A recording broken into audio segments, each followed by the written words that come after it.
Well, we're being joined by Mr. Rewane, the Chief Executive Officer of Financial Derivatives Company.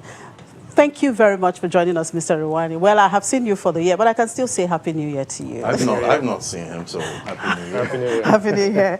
All right, yeah, we're talking about, Lagos State budget. Of course, Lagos is Nigeria's commercial center, and in fact considered as a mini national economy. And the government has announced about 26.52% increase in its budget. Why is this significant to Nigeria and, of course, Lagosians?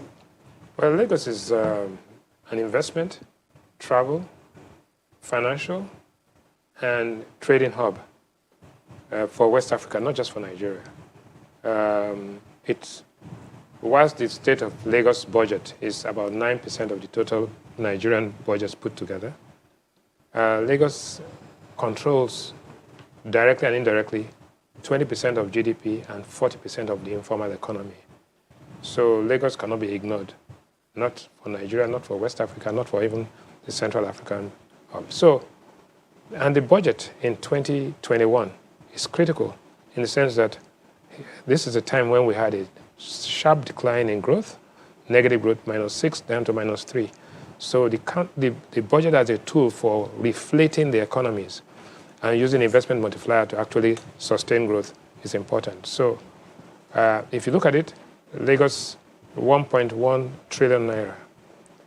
Lagos has 60-40, that is capital expenditure of 40 and recurrent expenditure of 60. Lagos has invested significantly in what we call urban renewal and regeneration.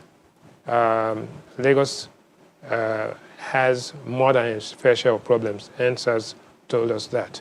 So it's time to actually get everybody back to work and get things done. Don't forget that Lagos, I think the results came out yesterday, and Lagos was number 6 in the WAEC results out of 35 states. So that's an interesting development. Okay, so comparing the Lagos State budget to that of the federal government, Lagos State budget increased by 26%, while the federal government's budget increased by 25.72%. Yeah.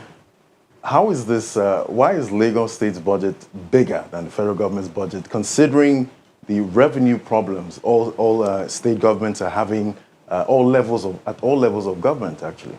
As a matter of fact, I think the Lagos State budget should have grown even much more than that if we're to follow. But there are some constraints. But luckily, Lagos also has the highest debt level, right? But they borrowed at a good time, way back. But so because interest rates have dropped sharply, Lagos stands to benefit. As a matter of fact, they've renegotiated refinancing of most of their debt instruments. So Lagos will benefit from that. And if you look at the internally generated revenues, Lagos is by far 75% higher than the rest of the other states. Now the question is that, what has Lagos done with this money, and what do they intend to do? So we got to look at those priority expenditure items. Number 1, transportation and infrastructure, opening up the constraints. You know, you must agree, even coming here, the bottlenecks. In Nigeria, bottlenecks. In Badagry Road, bottlenecks. Everywhere, bottlenecks. So they need to debottleneck the transport infrastructure, 1. 2, education, right? Then healthcare. Lagos has dealt with 3 major healthcare challenges over the last decade. 1, HIV, 2, Ebola, and 3, COVID. Now, Lagos is the epicenter and within Nigeria, I think there are 17 local governments that have 65% of the COVID cases. 3 of them, Alimosho, Etiosa, and one other one, are key. About almost 80% of all the cases are centered there. Why? I don't know, but one can explain that. So preventive healthcare, primary healthcare, and there's been a significant expenditure. I think the healthcare, Lagos is probably higher in healthcare than in the education. There's serious bottlenecks in the education sector, but that's what we see happening. Now, you talked about education now. Of course, we have serious emphasis on education and increasing productivity and building human capital. Now, what can you say Lagos has done to boost its competitiveness, as a center of excellence when it comes to education? Well, this is a day of e-learning. So first and foremost, I think that MTN confirms that about 40% of subscribers, I think, are in the Lagos metropolis or metroplex. Broadband penetration in Lagos is far higher than other parts. So the question of e-learning is there. Then teacher training education. If you look at the budget itself, there's emphasis on teacher training because that's where you have to train the trainers. But if not, you're actually entrenching mediocrity and ignorance. So what they're trying to do is to do that and focus on it. Is it enough? No way. Nowhere near. Because we're spending 10,000 naira per head a year on education. That's, you can't even buy a pair of shoes with that, right? Not to talk of education. What people spend on voice, is far in excess of that averagely. So if you take what do you call the average revenue per user in communication and look at how much is spent on education, but the education data may be wrong in the sense that there are 18 million people in Lagos, but only 60% of them are below 15. So if you actually you multiply that by 2, you find that they're spending about 21,000 naira per head on schools. But there are 18,000 private schools in Lagos, and the bulk of people go to the private schools, not the public schools. So there's one, how do we make those public schools attractive? How do we get them, how can there be value for money in those schools so that parents can feel? And now the biggest challenge is, virtual learning. So if the guys have no electricity... That is where the world is going now. Yeah, but if there's no electricity and no broadband connection, virtual learning. So if you look at the NBS data, at least 30% of the kids during the lockdown had no contact with their teachers in any form. Even if they had electricity, the teachers didn't have electricity. Where if they had broadband, the teachers didn't have. So how do you carry out practicals in chemistry, physics, biology virtually? It's not possible. That's a huge challenge. And that brings us to the latest WAEC results. Lagos State was 6th amongst the 35. You did mention that. Yeah. And Lagos is spending about 10,000 naira. Yeah, per capita. Yeah, per head. On education. Now, does the outcome, justify this expenditure? Honest answer, Lagos State is trying, but there's so much more to be done. The outcome does not justify it. If you just travel across to Accra and see the performance of education in Accra, look at healthcare, look at that in Ghana. If Lagos was a country, right, Lagos would be number 2 after Nigeria and West Africa. Lagos would be like number 5 or number 6 in Africa. So Lagos GDP is almost 3 times that of Ghana. But education spend per head in Ghana is far in excess of what you have in Lagos. Life expectancy in Ghana is 64 years, while life expectancy in Lagos is 52. So that tells you the story. So there's a lot to be done, but that's Lagos has the highest domestic debt stock. Lagos has the least poverty head count, 4.5% in Nigeria, and it was the greatest beneficiary of capital inflows into the country.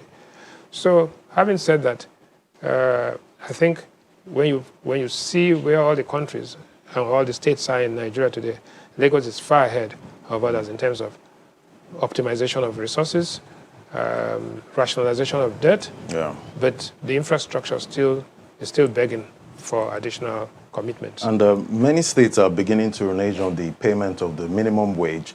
But how has Lagos State government been able to keep paying, considering the constraints? The truth is that Lagos fiscal responsibility in Lagos is higher than was, because first and foremost, the Lagos electorate and Lagos population are extremely demanding. So you can't afford to fool around. What you can do in some states, some smaller states or innocuous states, you can get away with that, but you can't get away with it. In Lagos, within 24 hours of not doing the right thing, everybody be out in the streets. So you know that. So whoever is in government house in Lagos, and luckily Governor Sanwo-Olu is there, before then Governor Ambode and others, Raji Fashola, they are kept on their toes by a very demanding public and very sophisticated. Well, Mr. Rewane, I beg to still keep you here with us. Okay, Mr. Rewane is still here with us, and with the kickoff of the African Continental Free Trade Agreement, more conversations have continued to emanate from it, and that's our focus on Commodities Market Update next.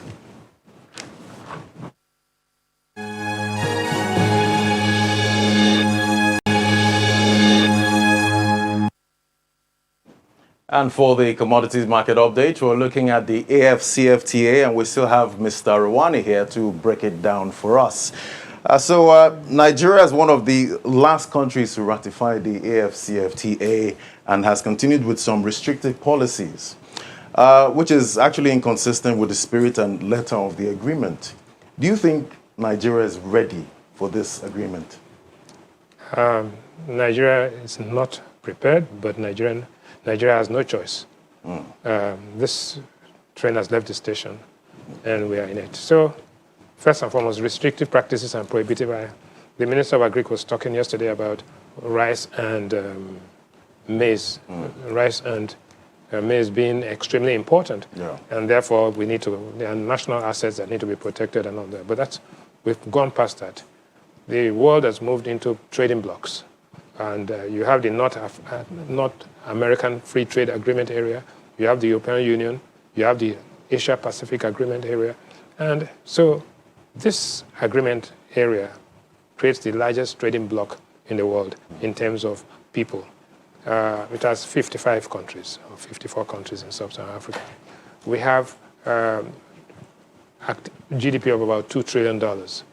It is estimated that by 2050, GDP of African region would have multiplied by 1,000% to over $29 trillion. Wow. Well, what is going to happen? The immediate impact is, as of 1st of March and 1st of July, you would have open borders, right? You will have free movement of goods, people, and investment flows. But you are not going to feel the impact immediately.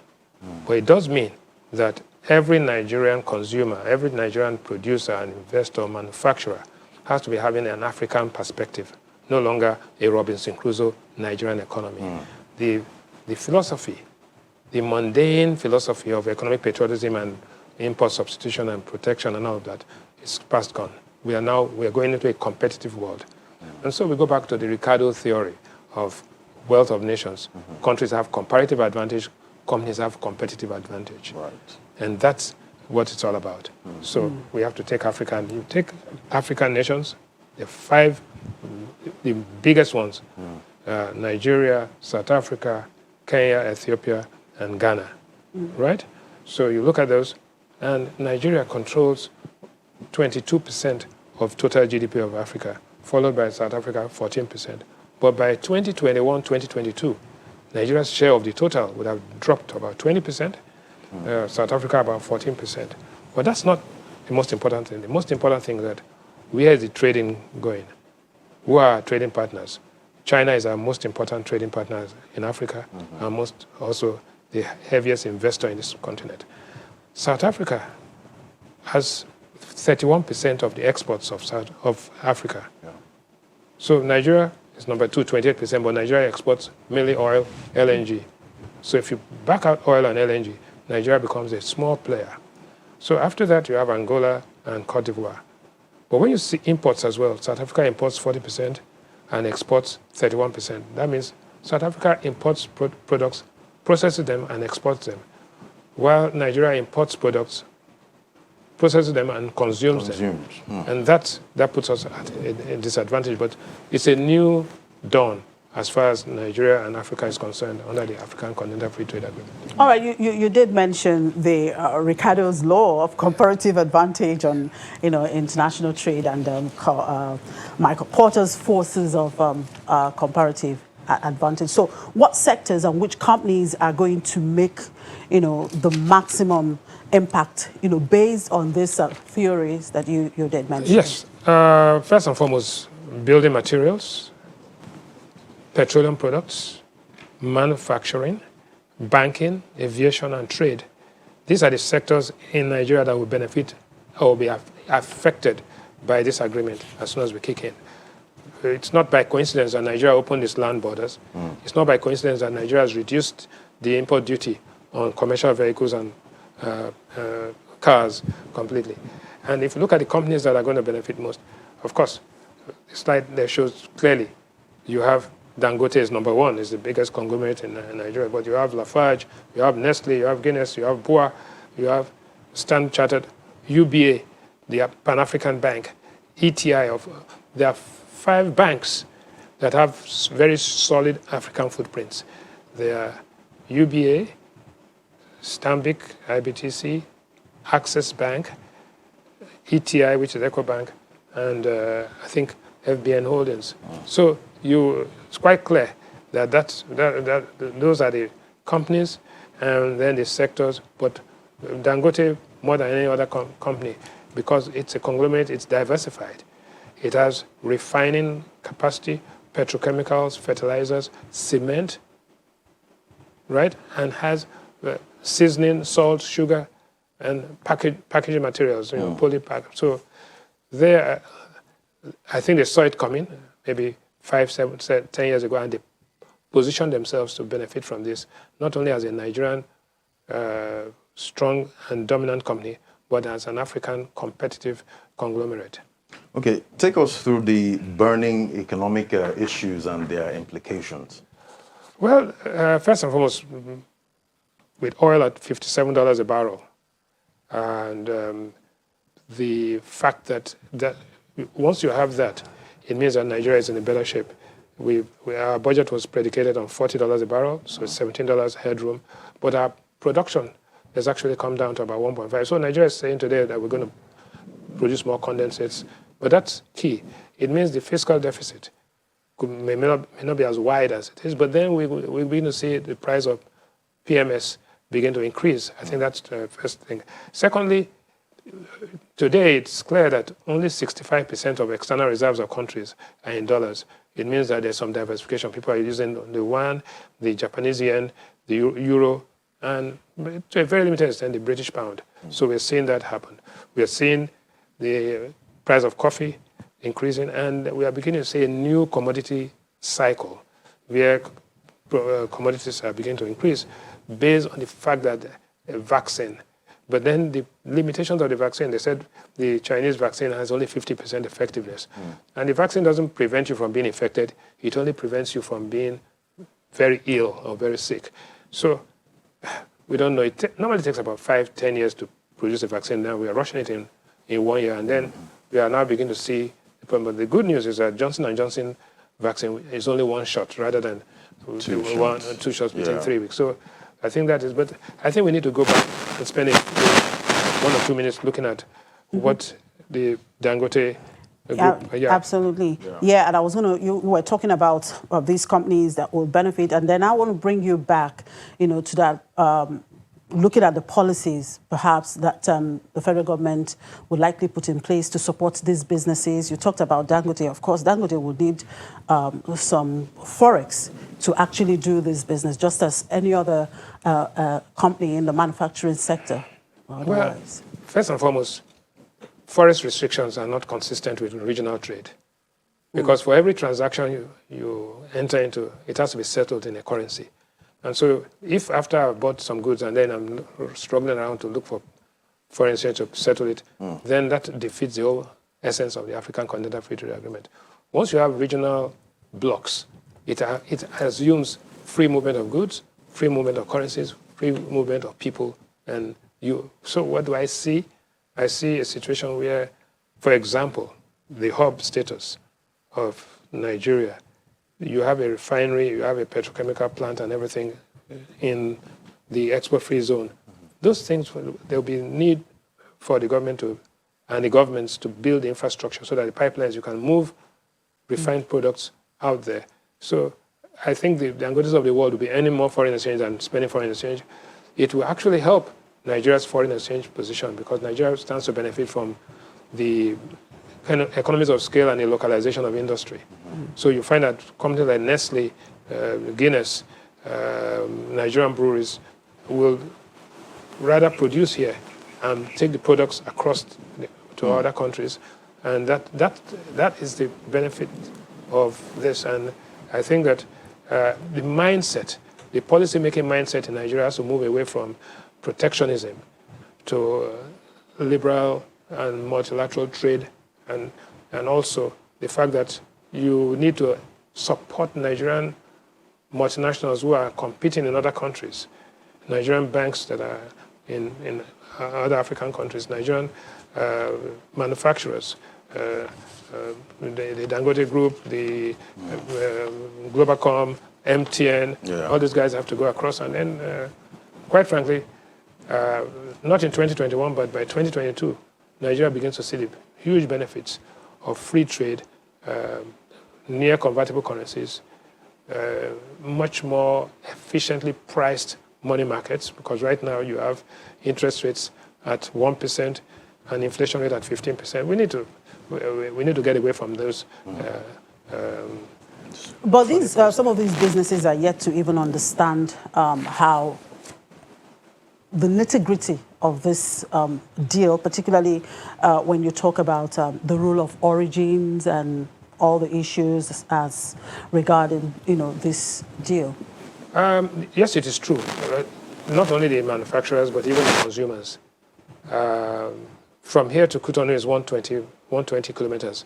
There's 90 kilometers in Nigeria and 20 kilometers or so, 30 kilometers within Benin Republic. It takes you 3 hours to cover the 90 kilometers between Lagos and Seme. And it takes you less than 30 minutes to go from Seme to Cotonou. So the mindset of, that when we're in a free market and ECOWAS region, people should be able to go across, people should be able to fly across. I think the point you make is important, that how do we actually benefit and how do people feel the impact of a wider trade zone and towards regional integration. Those are the things that we need to educate people and educate ourselves about. But first of all, we have to accept that this Nigeria in 2021 will be totally different from Nigeria in 2019. We are not going back to pre-pandemic days. We are going back to post-pandemic era. So I remember there was a conversation about a single currency for Africa. So with the AFCFTA going forward, do you see that conversation, coming back? No. First and foremost, that was a French concussion of trying to convert the CFA to the ECO. Right. But for you to have a currency, you have to have almost equivalent rates of inflation, almost equivalent rates of interest, and certain levels of fiscal responsibility across countries and all of that. But we are going to be moving, the journey towards a common currency is much longer than the journey to moving goods across. So while in Europe, they had a custom union for about almost 10, 15 years before the currency came last, right? So before they adopted the euro as a currency, they had all sorts of arrangements, the Maastricht Treaty and all of that. So it will take time, but what will happen is that as countries move towards convergence, currencies move more towards convertibility. And so you will have what they call current account convertibility, where you can settle transactions. And then finally, you will have capital account. But the important thing is that the mobile payment system, so that if you have an MTN line across West Africa, you'll be able to settle transactions in the currencies you like. So I don't think it's going to take as long as it took in Europe.